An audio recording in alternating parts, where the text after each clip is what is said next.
Greetings and salutations. A very, very good evening to everyone. It is my profound pleasure to welcome you all to the first youth engagement session on housing being hosted by the relatively new and extremely vibrant Ministry of Housing, Urban Renewal, Environment and Climate Change. This critically important session, which is being held under the theme Let's Talk Housing, is aimed at highlighting the concerns of our young people regarding the provision of safe, legal, and affordable housing. Our goal is to arrive at solutions which will ultimately result in an increase in access to affordable housing for our young professionals and other groups who we know are starting out in life and seeking to purchase their own home. To discuss this with me today is our group of young panelists. Sujay Boswell, who's the president of the UWI Guild of Students. We have Khalil Hutchinson, who is at the UTEC Students Union. Also with us today is Cordell Williams-Graham, the president of the Young Entrepreneurs Association, as well as our youth lead ambassador for Jamaica. That's Shanake Wright Vaughan. And we have our well-dressed gentleman, Ruel Hay, who is the president of the United Students Association at the Northern Caribbean University. Ladies and gentlemen, thank you all for joining us this evening. We will also have video presentations from our 4 critical players in the housing sector. They are my very own Chief Technical Director from the Housing Ministry, or from the housing section of the Ministry of Housing, Urban Renewal, Environment and Climate Change, Mrs. Doreen Prendergast, as well as the General Manager of the Jamaica Mortgage Bank, Mr. Courtney Winter, the Managing Director of the Housing Agency of Jamaica, Mr. Gary Howell, and last, but by no means least, our Corporate and Public Affairs Manager at the National Housing Trust, Mr. Dwayne Burbick. So you are going to be receiving a lot of information, and I want to thank them in advance for their input. Ladies and gentlemen, it is the belief of this government that a stable and secure home is an essential foundation for the economic, mental, physical, and social well-being of all persons. But a critical lack of housing means that many of our people across the country, the length and breadth of Jamaica, without this basic necessity, with young adults among the most affected, this is an issue that we have to address and an issue that we'll be discussing today. The cost of renting for many young people is also prohibitive. And it is not unusual for us to hear that more than half of the salaries earned by this grouping is going towards their rent. In addition, the rising cost of rent means that many of our young adults who hope to be potential home owners may find it very, very difficult to save for a mortgage for their down payment. Over the years, many administrations have grappled with the challenges that we have mentioned, but the issues are not insurmountable. The government, through the Office of the Prime Minister, as well as my ministry, the Ministry of Housing, Urban Renewal, Environment and Climate Change, we are, and all of our affiliated agencies like NHT and HAGA, we are taking a holistic approach in order to come up with innovative and more far-reaching solutions to these challenges sooner rather than later. The government is focused on achieving solutions. Our Prime Minister announced that we are working towards 70,000 housing solutions in this term. A difficult task, particularly when you put it in the context of the impact of the COVID-19 pandemic.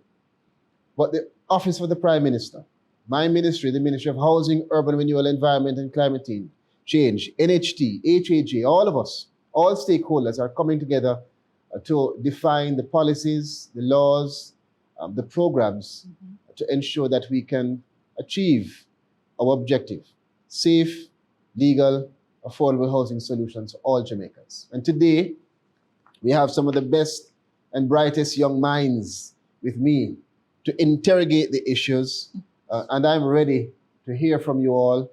And so without further ado, let's talk housing. We'll start to my left. Madam Shanake, I'll invite you to give us a question, and then we'll invite all of our distinguished panelists to give brief remarks, and then we'll do that format throughout so we can hear from all of you. And then we will ask you to all give us your ideas and solutions. That's the most important part of today's discussion. Shanake, to you. Thank you so very much, Minister. So the first question I'll have is, as you would have noted, there are now going to be over 70,000 housing solutions available, particularly for 18 to 25 years old young adults. So in a recent article in the Jamaica Gleaner, it was noted from Capri that one of the challenges that young persons are having is that the NHD is not necessarily a safety net, because young persons don't have the points to get their housing through NHD. So what are some programs with this new initiative coming from the ministry? What are some programs, and I must applaud the ministry for this space now, because I'm assuming this is also part of the campaign leading up to. That's right. But what are some specific programs that the ministry will be doing to ensure that the persons who should be getting these housing solutions are the persons who will actually get them? So firstly, thank you for that question. I don't want to take up too much time. I want to hear from everybody, but the government has a raft of measures which are already existing, but which many persons just are not aware of. We have several flexible mortgage mechanisms. You have the intergenerational mortgage. You have grants that young persons can access depending on the amount of money that they're making per week. Okay.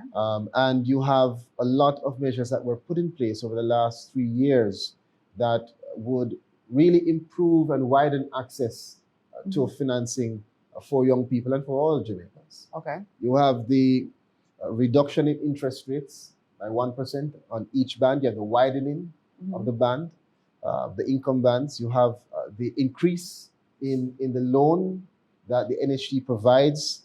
And of course, this has to be fed now to our young persons through what you define as that public education. Right. So it starts here, but it will continue because we are fitting you, all of you, without knowing. You're going to become the champions of the message. Another thing is that we recognize that even within the context of all of those measures, there's still great challenge. Right. But a lot of that is not just a housing issue. A lot of it is an earning issue. It has to do with the amount that we are earning. And so a lot of these matters won't be fixed just through the Ministry of Housing. Agreed. So you would notice the several things that you would have heard from our Minister of Finance to boost the economy and to provide opportunity for our young people in business and entrepreneurs for them to increase earning capacity, which will then in turn lead to increase in access to financing. I'll say lastly, which will probably answer a few other questions, that as we increase access to financing, we are also working with our developers. Recently, myself and the Prime Minister and a group of government officials met with developers to encourage them and to work out frameworks for us to now move towards reduction in the cost price. Because we know that right now the pricing is an issue.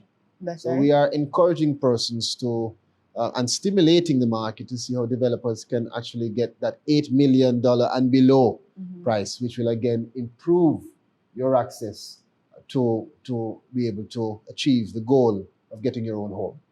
Okay. I think I just used up your entire 7 minutes, but that's just because that's one broad question, and it may answer a couple other questions. So for the next question, which I will ask, a comment? Yes. One of the things that our entrepreneurs are very excited about is what you mentioned just now, the intergenerational mortgage initiative from the NHD. I think it's a beautiful initiative.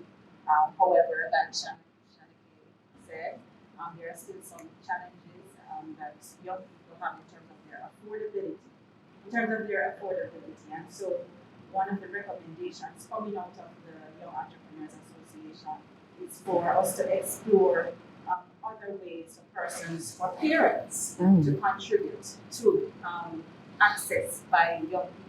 So paying it forward. So we could look at starting up a trust fund, a housing trust fund where persons are very excited normally to put money away for their children's future.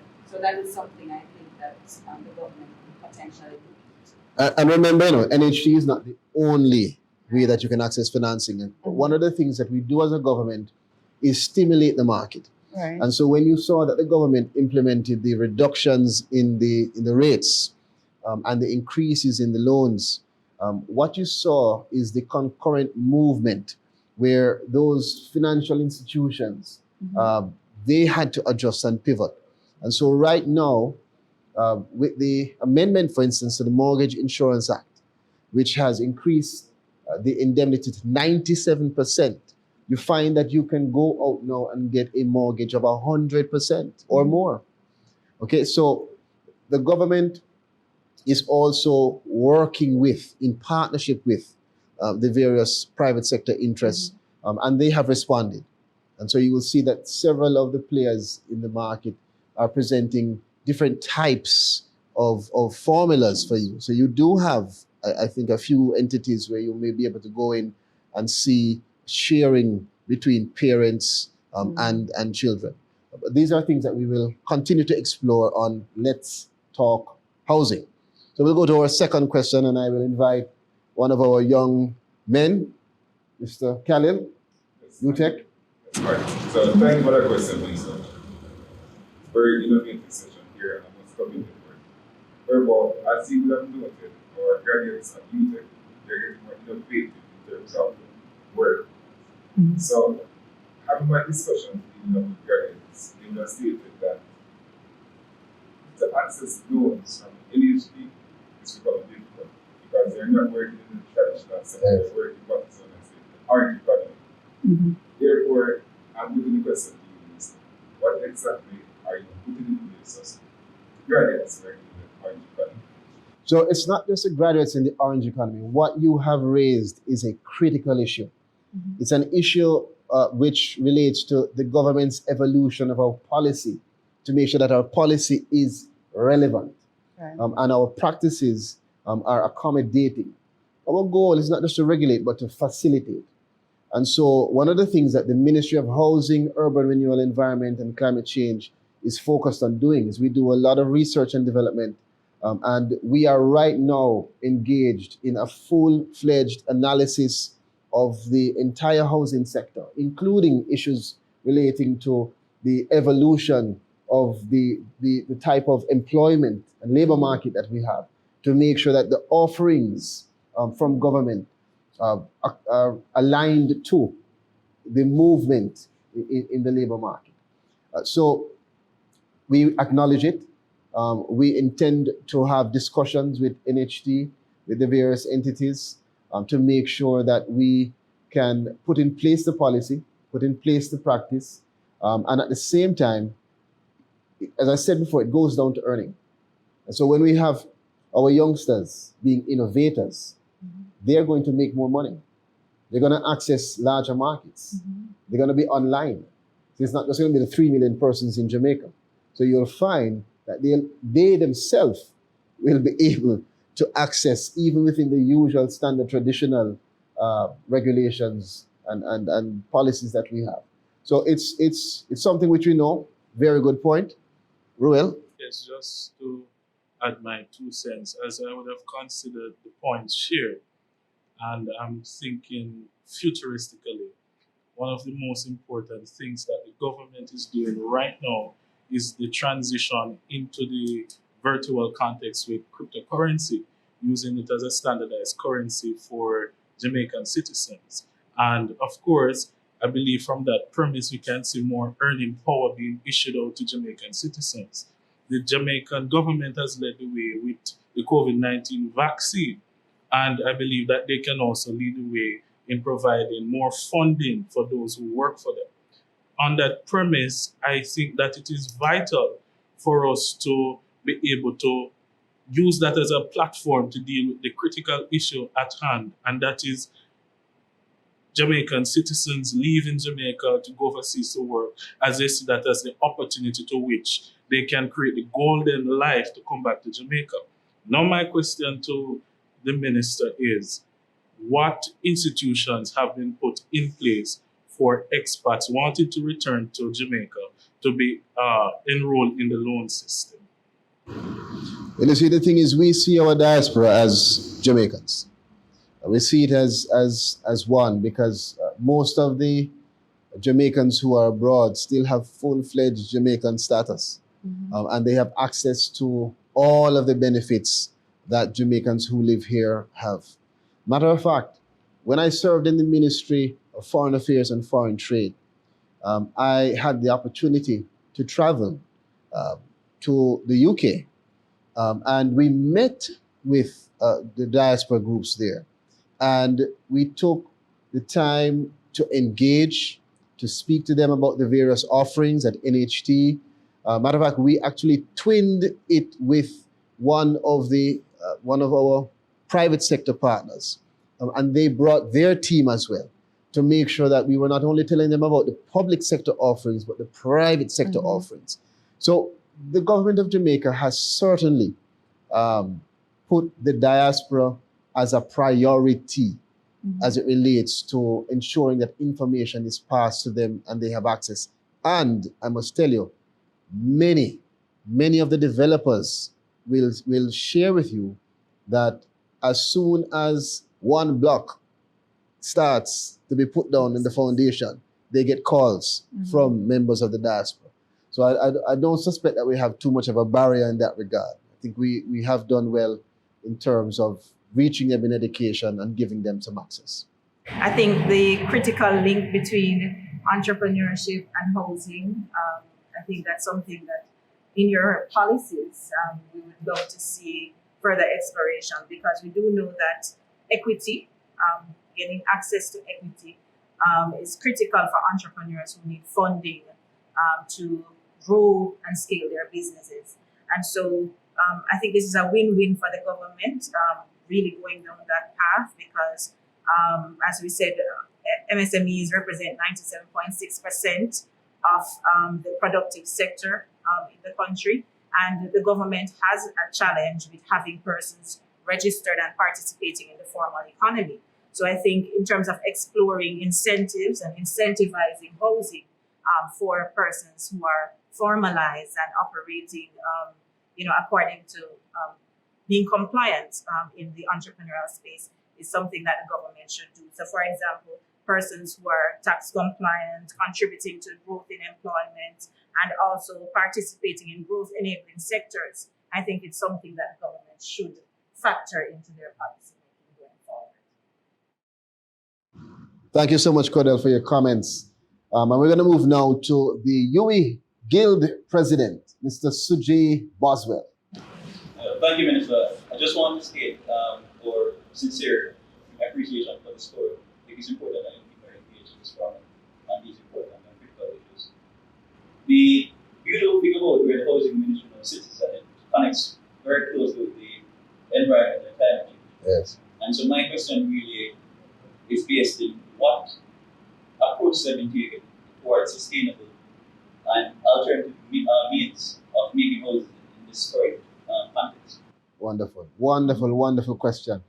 I tell you, one of the reasons why this ministry was created is to do just that, is to look on all of the innovative, challenging ways that we can make sure that the synergy between all four portfolios achieves sustainable development.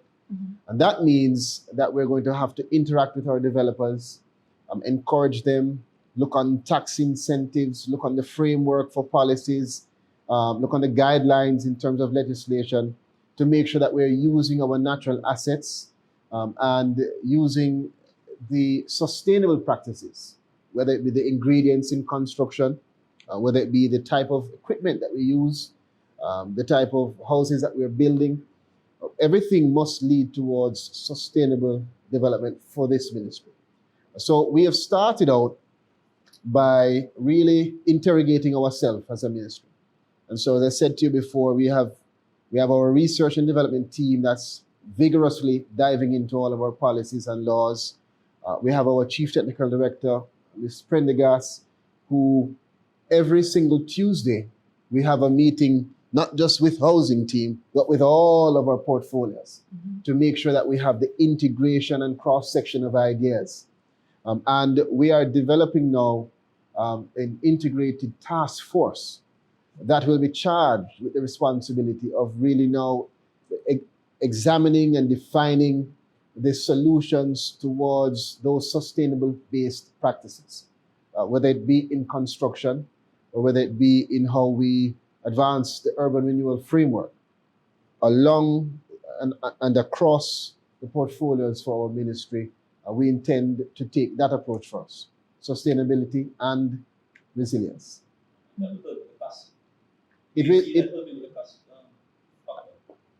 I think that it will help with the cost in the long run, definitely, because one of the things that we recognize is that because of our unique vulnerability, building for building's sake doesn't work. Right. You have to build within the context of the impact of climate change, or you're wasting your money. Building a unit now that's going to be destroyed in 10 years doesn't make it a good value and investment for the person that is accessing the financing and going through that struggle. So yes, it will help with cost, and it will help also in the long run with the building of a resilient society. Our goal is to define and advance sustainable communities. So even when we're building homes, and we're trying to build schools and police stations and hospitals and all the amenities to fit within that residential structure. So the goal is for sustainable communities. Khalil? Yes, Melissa. Just to add, very good question by Sister Glenn. That's something I listen to keenly, because I believe that in a couple years' time, like you said, it doesn't make sense to do something that will not be there a couple years' time. So, just to add to Sylvia's point, I think that one thing that should probably mandatory if we're in the building is that EIA. So do that assessment to ensure that the environment won't be destroyed in any negative way. Well, you know that it is. I mean, most of the developments now will require EIA, and will go through the process of getting the necessary approvals from all of the various government agencies, NEPA, etc. So we have one more question, and we're going to hear from Ms. Cordell. Thank you so much, Minister. And like everybody has been saying, I think this is a beautiful initiative by the government to engage young people to get the innovative solutions that will drive solutions, to focus on the solutions. We have enough challenges as it is.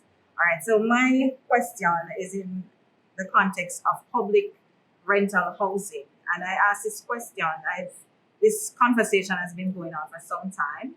It seems to be an opportunity that we're shying away from. But while I was in China in 2019, I had the opportunity to be a part of a ministerial conference on housing.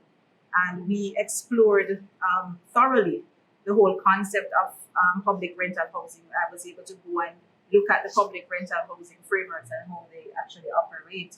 And it is workable, I believe, in Jamaica. There are a number of considerations, for example, how to facilitate the access, the use, the subletting or the resale, and also the management of the public rental facilities. And I think it is definitely something I'd want to hear from you. Why are we not going down that road as fast as we should?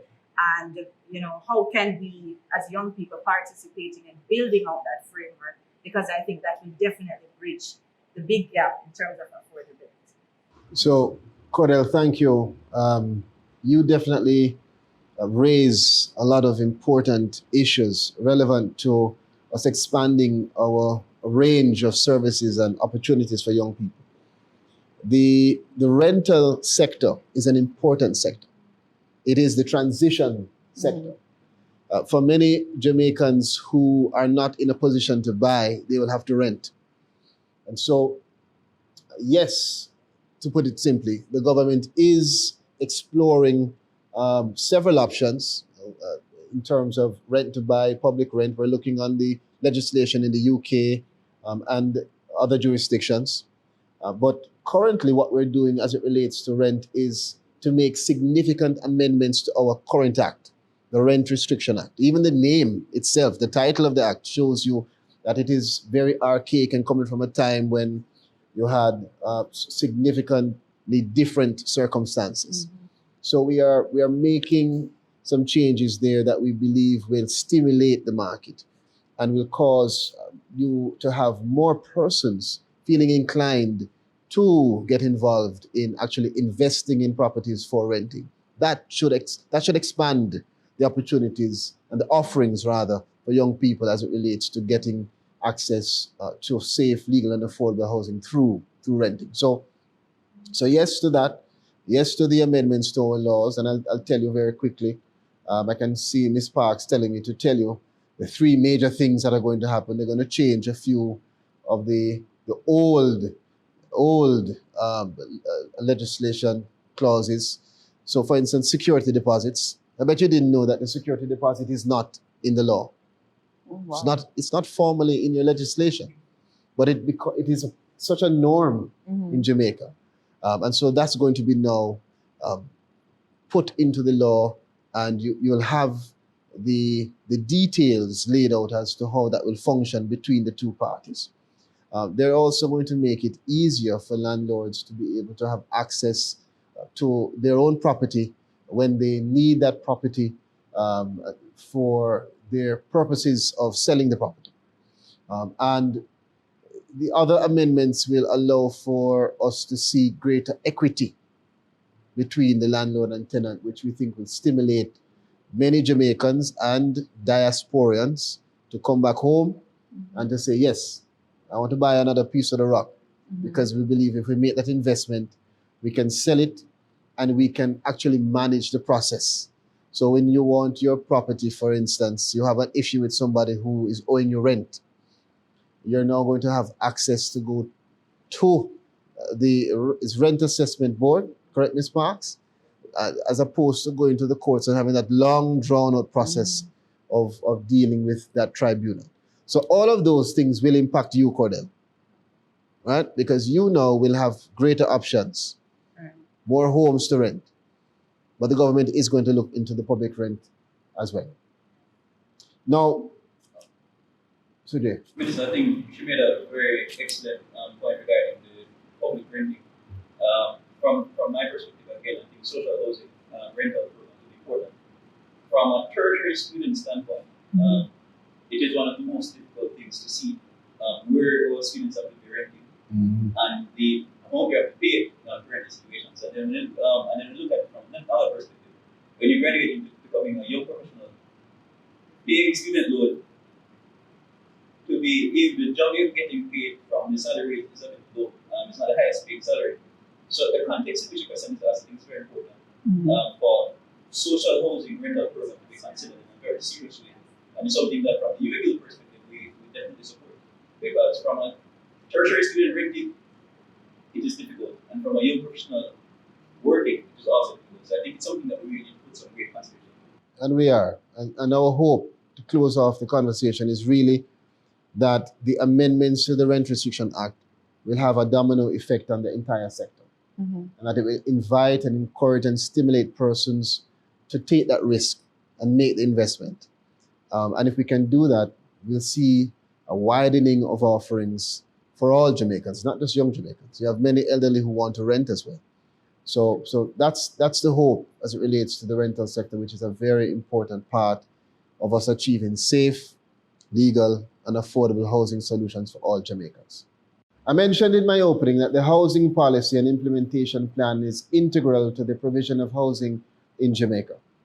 And we are currently in the process of conducting consultations with a view to finalizing and receiving the sign-off on the policy from Cabinet. And thereafter, we intend to table it in Parliament as a white paper. Our Chief Technical Director in the Ministry of Housing, Urban Renewal, Environment and Climate Change is Mrs. Doreen Prendergast. And Mrs. Prendergast has provided solid leadership during the drafting of the policy. And I now hand over to her to provide you with a summary of our policy. My name is Doreen Prendergast, and I am a Chief Technical Director in the Ministry of Housing, Urban Renewal, Environment and Climate Change, with responsibility for housing and urban renewal.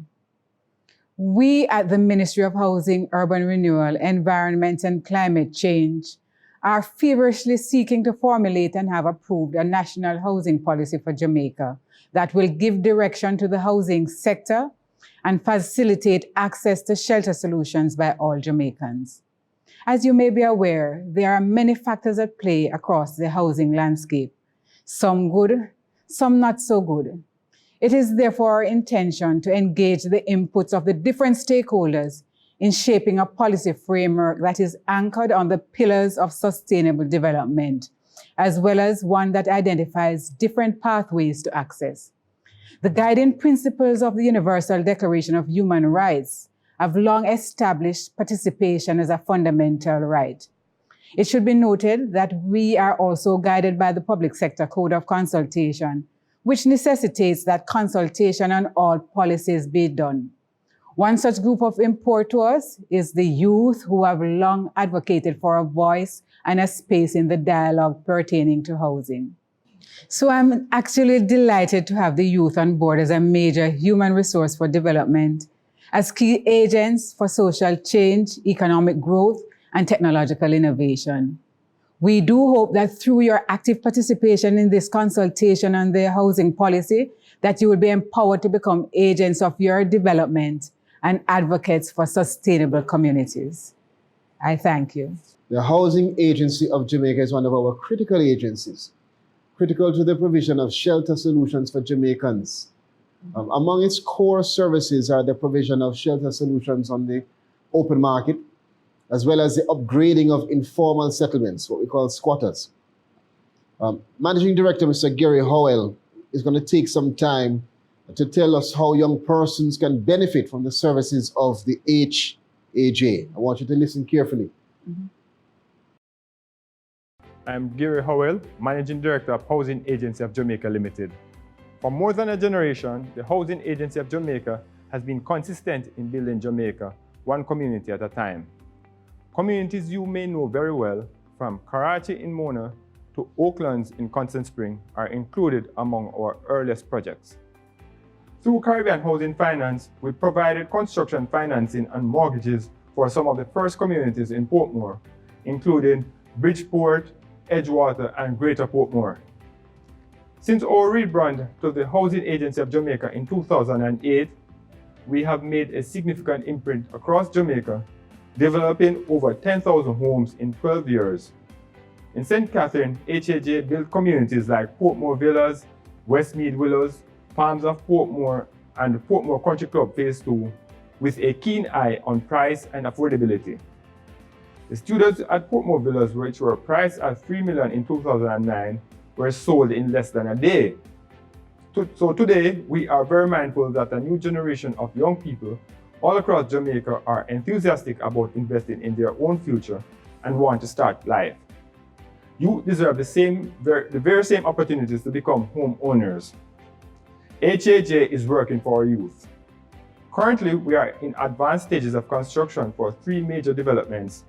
Catherine Estates in Bernard Lodge, St. Catherine, will have over 1,600 starter homes, including studio units and one-bedroom housing solutions. The exciting feature of this development for young people is that, subject to your mortgage qualification, a young single individual would be able to afford a Catherine Estates home without needing to source additional financing and with no requirement for a deposit. Imagine owning your own home as a young person aged 30 for a mortgage of approximately $32,000 per month. Catherine Estates is the largest affordable housing development of its kind since Greater Portmore was developed almost 30 years ago. At that time, HAJ provided more than 70% of the mortgages for the 10,000 homes which were built, and at that time, we provided graduated mortgage arrangements which accommodated income levels of persons at the point of applying. So we anticipate that sales for the first phase of Catherine Estates will begin this summer, so keep your ears to the ground. Also coming to the market soon is our development at Hellshire Views in St. Catherine. HAJ stewards over 100 informal communities, which we are working assiduously to provide all the requisite infrastructure, including electricity, water supply, and road networks. In Montego Bay alone, there are more than 14 such communities, including Norwood, Retirement, Barrett Hall, Lilliput, and Grange Pen. HAJ formalizes these communities and provides titles at heavily discounted rates. As a young person living in any of these communities, you can access home ownership through the National Land Titling Program by coming in and going through the process to acquire your property title. Talk with your parents or relatives and you can lead the process of stepping into home ownership for your families. I want to encourage all young people to get invested in the project of home ownership. It starts with finding out what you need to get started and working towards achieving your goals. I got my own start. As a young man, I started saving and was able to purchase my own home at age 25. You can achieve your dreams of home ownership too. Our sales department stands ready to walk you through the process and answer questions like, what is a pre-qualification letter and how do I get one? I know about deposits, but what are the other costs associated with the purchase of a home? No question is too simple or too complex. Get involved and learn as much as you can. HAJ is ready to welcome you to your new home as we continue to build Jamaica one community at a time. The National Housing Trust has been a major player in the housing sector since its inception in 1976 through an amendment to the 1976 National Insurance Act. The trust has the mandate to increase and enhance the availability of housing in Jamaica and to provide financial assistance to its contributors to build, buy, or repair their homes. As a critical player in the sector, we are all anxious to hear what their offerings are for young persons, especially who wish to own their homes. And so we are going to hear from Mr. Dwayne Burbick, the NHT's Corporate and Public Affairs Manager, who will inform us on how young people can benefit from the NHT. Hello, I'm Dwayne Burbick, Manager for Corporate and Public Affairs at the NHT. So you've decided to purchase your first home. Maybe it was a housewarming you attended, the for sale signs you've seen, or simply your desire to invest in your future. Regardless of the catalyst, becoming a homeowner is a liberating milestone. It can also be a little intimidating, so here are a few ways the NHT assists young adults looking to start their homeownership journey. If you are interested in an NHT housing development and you have a parent who has contributed to the NHT for at least 10 years, then you can use your points earned from years of contributing when making your application. Now, what this does is that it increases the likelihood of you being selected for an NHT-financed scheme unit. And still on NHT schemes, the NHT has a young adults program for contributors between the ages of 25 and 40 who have been contributing to the NHT for at least 5 years. Up to 15% of scheme solutions in NHT's developments may be allocated to young adults, thereby allowing a bit more balance in who gets NHT scheme solutions.